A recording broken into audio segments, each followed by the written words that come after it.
അളിയൻ കാര്യമൊന്നും അറിഞ്ഞില്ലേ? ഇല്ല. എന്നാൽ ഇനി ഞാനത് പറയാം, ആരും ഞെട്ടരുത്. കഴിഞ്ഞ തിങ്കളാഴ്ച കോഴിക്കോട് ബാലുശ്ശേരി മണ്ഡലത്തിൽ CPM-ന്റെ വികസന മുന്നേറ്റ ജാഥ എത്തിയപ്പോൾ ഒരു വയോധികനെത്തി 2000 രൂപ പോക്കറ്റിൽ നിന്നെടുത്ത് MV ഗോവിന്ദന് നൽകിയ കാഴ്ചകൾ വൈറലായിരുന്നു. പെൻഷൻ കിട്ടിയ പൈസ സത്യമാണോ ഈ പറയുന്നത്? സത്യം. സർക്കാരിൽ നിന്ന് പെൻഷൻ കിട്ടിയ തുകയാണെന്നും UDF വന്നാൽ ഇനി ഇത് കിട്ടില്ല എന്നും പറഞ്ഞാണ് മൊയ്തീൻ പണം നൽകിയത്. അതുമായിട്ട് എനിക്ക് ഇട്ടൊന്ന് വെച്ചതാണല്ലോ.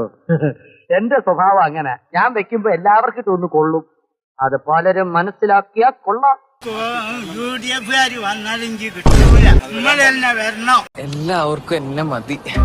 നിങ്ങൾ തന്നെ വരണോ? നോക്കിയിരുന്നോ?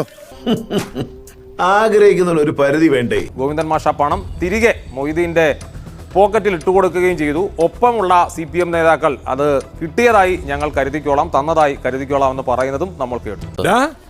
നീ ഇത്രല്ലേ കണ്ടുള്ളൂ, അങ്ങോട്ട് നോക്കിയേ. അപ്പോൾ ഇനിയാണ് ഇതിലെ മാരക ട്വിസ്റ്റ്.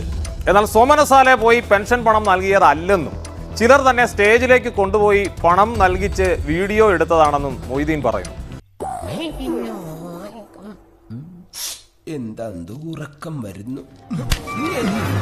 പണം നൽകിയാൽ ഗോവിന്ദൻ മാസ്റ്റർ തന്നെ തിരികെ തരുമെന്ന് അവർ നേരത്തെ തന്നെ പറഞ്ഞിരുന്നുവെന്നും മൊയ്തീൻ വിശദീകരിക്കുന്നു. പാച്ചേട്ടാ, അവമാനിക്കരുത്. ഞാൻ നല്ലൊരു കുടുംബത്തിൽ പറഞ്ഞവനാണ്. നീ നല്ല കുടുംബത്തിൽ പറഞ്ഞു, ഞാൻ പിന്നെ മറ്റേ കുടുംബത്തിൽ പറഞ്ഞാണല്ലോ. ഫോട്ടടിപ്പിച്ച അതാ. അപ്പൊ മാബൂബും വേറെയുള്ള ആൾക്കാരൊക്കെ പറഞ്ഞു ഞങ്ങൾ പാവങ്ങളുടെ കാണപ്പെട്ട ദൈവമാണ് പാപ്പിക്കാൻ. ഞങ്ങളുടെ ജീവനാണ്, ജീവന്റെ ജീവനാണ്. ഇനി മുപ്പരേക്ക് കൊടുക്കാനില്ല. കഴിഞ്ഞിട്ട് കൊടുത്തിട്ട് ഇപ്പൊ ഇങ്ങോട്ട് ഞങ്ങളോട് തിരിച്ചു തരും. എന്നെ കുത്തുവാള ഇടിപ്പിച്ച നീയൊക്കെ അടങ്ങോളടാ. മുപ്പരേക്ക് ഞാൻ വേറെയുള്ള നേതാക്കന്മാരെല്ലാം കൂടി പറഞ്ഞ് അയാളെ എതിർത്ത് കൊടുക്കുകയെങ്കിൽ ഇങ്ങനത്തെ എല്ലാം തിരിച്ചു തരുമെന്ന്. ഞാൻ അങ്ങനെ കൊടുത്ത് തിരിച്ചു തരികയും ചെയ്തു.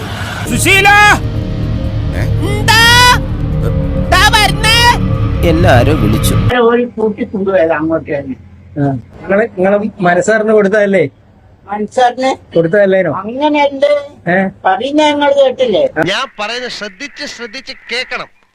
ഞാൻ പെൻഷന് ഓരോരോ നേതാക്കന്മാരെ എതിർത്തു, പിണറായിന്റെ എതിർത്തും വേറെ എല്ലാവരും എതിർത്തു. പെൻഷൻ കിട്ടിയിട്ട് മുപ്പരെതിർത്തുന്ന ഫോട്ടോ എടുക്കുന്നില്ല. അങ്ങനെ മേലെ ഇമാതിരി കോളോട്ട് എന്നെ ആ മണ്ടലോട്ട് പറഞ്ഞു വിട്ടേക്കല്, പറഞ്ഞേക്കാം. നിർത്തി അങ്ങ് അവമാനിക്കുവാണെന്ന് കളിക്കുന്നില്ലേ? അത്രേ മാതിരി ഞാൻ കയറിയിട്ട് കളിച്ച ഇപ്പരെതിർത്തിന്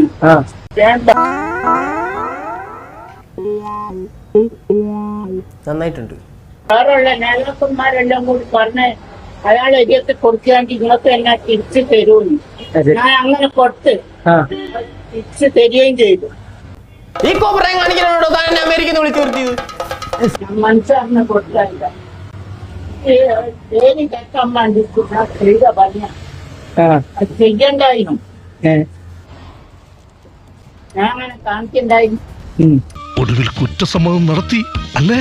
ഇവിടെ ഏറ്റവും ചേരുന്ന ഡയലോഗ് ഇതാണ്: എവിടെ പരിപാടി അവതരിപ്പിച്ചാലും. അതൊക്കെ നാട്ടുകാർക്ക് അറിയാവുന്ന കാര്യമല്ല. എന്തായാലും ഈ കണ്ണൂരിൽ നിന്ന് എറണാകുളത്തേക്ക് അപ്പം കൊണ്ടുവന്ന് വിറ്റ് തിരികെ രാവിലെ എത്തി ഉച്ചയ്ക്ക് തിരിച്ചെത്തുന്ന കഥ പോലെയായി. നിങ്ങളോട് എനിക്കൊരു ദേഷ്യമില്ല. വിവരമില്ലായ്മ ഒരു കുറ്റമല്ലല്ലോ. അതെ, ഞങ്ങൾ അങ്ങ് ഇറങ്ങട്ടെ. ആയിക്കോട്ടെ, സന്തോഷായി.